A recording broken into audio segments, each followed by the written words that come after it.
Control చేయాలంటే ఏదో ఒక నామాన్ని నిరంతరం జపిస్తూ ఉండాలి.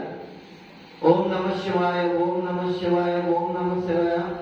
శ్రీదత్త దిగంబర, శ్రీదత్త దిగంబర, శ్రీదత్త దిగంబర. పంచాక్షరి కానీ నమశివాయ పంచాక్షరి అంటాం.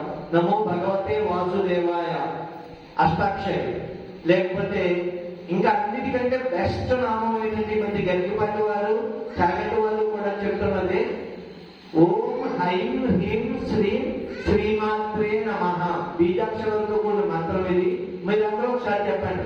ఓం ఐం హ్రీం శ్రీం శ్రీమాత్రే నమః. ఇది అన్ని నామాలకి కూడా మాతృకగా నేను చెప్తాను అంటే అన్నిటికీ తల్లిగా చెప్తాను మంత్రాన్ని. నెక్స్ట్ పాదసేవ. ఇక నాలుగవది పాదసేవ. ఇప్పుడు ఆ దేవుడు ఉన్నాడు, మనం ఏ గుళ్ళలో కూడా గర్భగుడిలోకి వెళ్ళేవారు, పంతుల్లో పూజ చేస్తారు. కానీ సాయిబాబా దగ్గర అది కాదు. మీరు అలా చుట్టూ తిరగడం, ఆ పాదాలు కూడా ముట్టుకోవడం. అలా దేవుడిని మీ ఇంట్లో మీరు ఎక్కడెక్కడో తిరగక్కలే, మీ పూజా మందిరంలో ఉన్న దేవుడి పాదాలు పట్టుకుని ఆ పాద సేవనం చేస్తే చాలు, మీకు కావాల్సిన జ్ఞానాన్ని అంతా భగవంతుడు ఇస్తాడు. అలాగే అర్చనం. అర్చన అంటే షోడశోపచారాల్లో పూజిస్తాం. అర్ఘ్యం, పాద్యం, పుష్పాలు, అగరబత్తి రెండు పూజిస్తాం. దాన్ని షోడశోపచారాల పూజని అర్చనం అంటాం. అలాగే వందనం. మనకి ఎప్పుడైనా దేవుడు కనపడితే మనస్ఫూర్తిగా, ఏదో పూజ కోసం వందనం కాదు, మనస్ఫూర్తిగా వందనం చేయడం. అలాగే దాస్యం. భగవంతుడికి మీరు ఒక దాసి వల్ల పనిచేయడం. కొంతమంది గుళ్ళో తుడుస్తూ ఉంటారు, దేవుడిని శుభ్రం చేస్తూ ఉంటారు. అలాగే మనం కూడా చేసుకోవడం. సఖ్యం. కొంతమంది భగవంతుడు తన మిత్రుడిగా కూడా అనుకుంటారు. ఉదాహరణకు కుచేలుడు ఫ్రెండ్, అర్జునుడు కృష్ణుడికి ఫ్రెండ్. ఇలాంటి స్నేహితులు వ్యవహరించడం కూడా ఒకటి. ఇంకా చివరిది అత్యంత ముఖ్యమైనది ఆత్మ నివేదన. అంటే తన మనస్సు, శరీరం, ఆత్మను పూర్తిగా అర్పించేది. దాన్ని శరణాగతి కూడా అంటారు.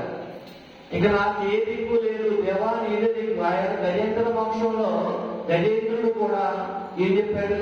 నాకిక ఏ దిక్కు లేదు, అన్యదా శరణం నాస్తి త్వమేవ శరణం మమ అని ఆయన పూజ చేసినప్పుడు వచ్చి ఆ మొసల్ని సంహరించి ఆ గజేంద్రుడిని రక్షించాడు విష్ణుమూర్తి. అలా లాస్ట్ది ఆత్మ నివేదన. అంటే తన ఆత్మని ఆ ప్రభువుకి సమర్పించడం. ఓకేమ్మా? ఈ 9 మార్గాలు చెప్పారు భక్తి మార్గాలు. అలాగే ఇంకా బాబా మాట్లాడుతూ సూర్య నమస్కారాల గురించి చెప్పాను. ఎందుకంటే ఆదివారం అనేది హిందువులకి అతి ముఖ్యమైనటువంటి రోజు. కానీ దీన్ని ఇంతగా బాబా చెప్పిన ఆ భావన నాకు కూడా ఎప్పటి నుంచో ఉంది. ఆ భావన కాదు, బాధ. ఈ రోజుని, ఇంత పుణ్యమైన రోజుని మాంసం కొట్లు చూస్తే పొద్దుటెక్కడ ఖాళీ ఉండవు. మాంసం తినేయడమే. ఏ పని చేస్తున్నారో మీకు తెలియకుండా చేసేస్తున్నారు. అలా కాదు. దాంట్లో సూర్యాష్టకంలో ఒక శ్లోకం ఉంటది. ఆమిషం మధుపానంత్య కరోతి రవేతిని సప్త జన్మ భవేద్రోగి జన్మ జన్మ దరిద్రత. అంటే ఆదివారం నాడు మాంసాహారం భుజించడం, మద్యపానం చేయడం వంటి చేసేవారు 7 జన్మల పాటు రోగిగా దరిద్రుడిగా పడతాడట.